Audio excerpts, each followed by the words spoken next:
भाई आज मटन कहते भाई मु फुलबाणी आसी फुलबाणी दारिंगबाड़ी काश्मीर है कहले जे राणीपड़ा दौची मटन झोल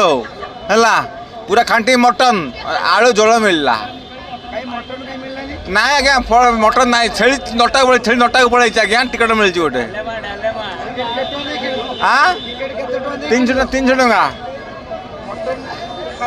मटन मिलला ना आज्ञा छेली नटा को पड़े राणीपड़ा भी नटा को पड़े खाली मिछरे कही ठकिया कथा तार बयस गला क्या कर तार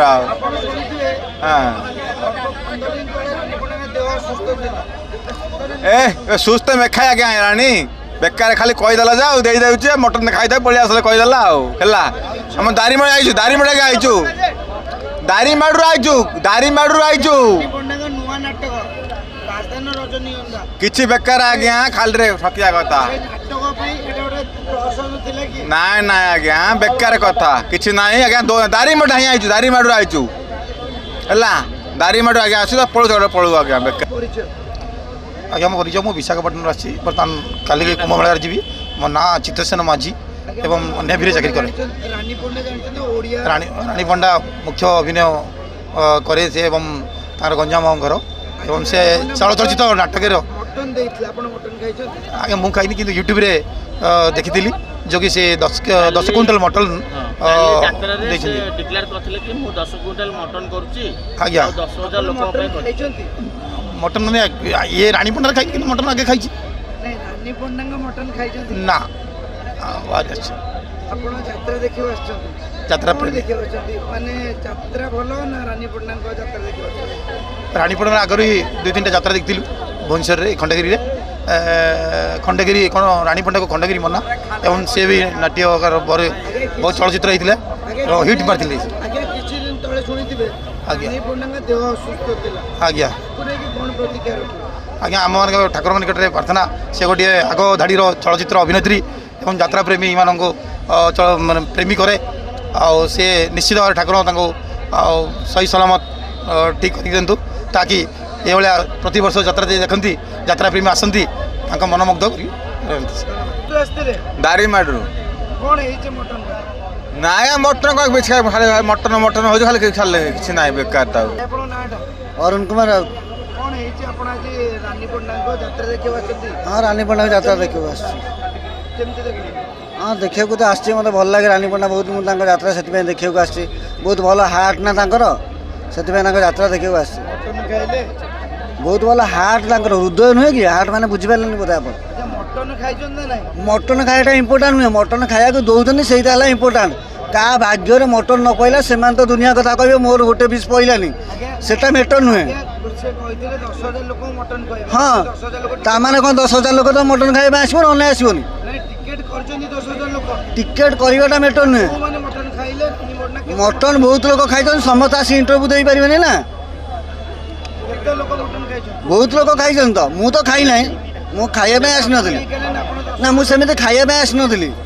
रानी पंडा दौरान मुझे जानती ताने नुहे मुझे खाइबाटा मोर इंपोर्टाट रहा मो तो रानी पंडा को देखाटा इंपोर्टाट था हाँ हाँ निश्चय हाँ निश्चय ना मु तो खाई ना से फास्ट आप मैं अरे से मटन खाइबार मोर ना नेसेसरीटा ना नेसेसरी थी रानी पंडा को देखापी हाँ से हार्ट बहुत बाधी भगवान को डाकी मु कि रानी पंडा भलसे रखन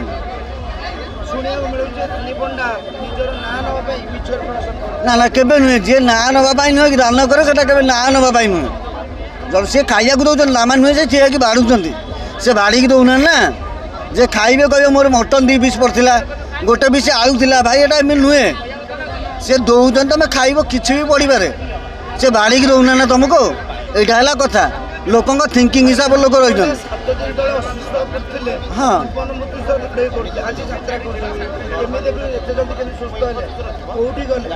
अरे भाई लोक देहटा खराब होता जो मेडिकल भी जाए जो एम सुस्थ हो मु डॉक्टर नुहे पछे रोली से सुस्थ होकर आसता लोक मानू के साहय कर जना ना जहाँ भी साहाଯ୍य कर आप देखी ना देखी कौटू आज गोटे वर्षर कथा नुहे ना 5 वर्ष 6 वर्ष है साहाଯ୍य सेठू ही से साहाଯ୍य कर आप देखी ना के ना ना ना ना सी लोक साहाଯ୍य कौन खाली ये करती केतला लोक पैसा अच्छे किए के साहाଯ୍य कर कथा कुआ कार जो शिखिव तुम राणी पंडा टू शिख राणी पंडा कथा बहुत कहते काम कम करते कारण से लोक जो मैंने खाऊले काली आम देखीचु समस्ते कहते आज्ञा खाली झोल आलू खंडे भात भी से सफिसीयंट मिलूनी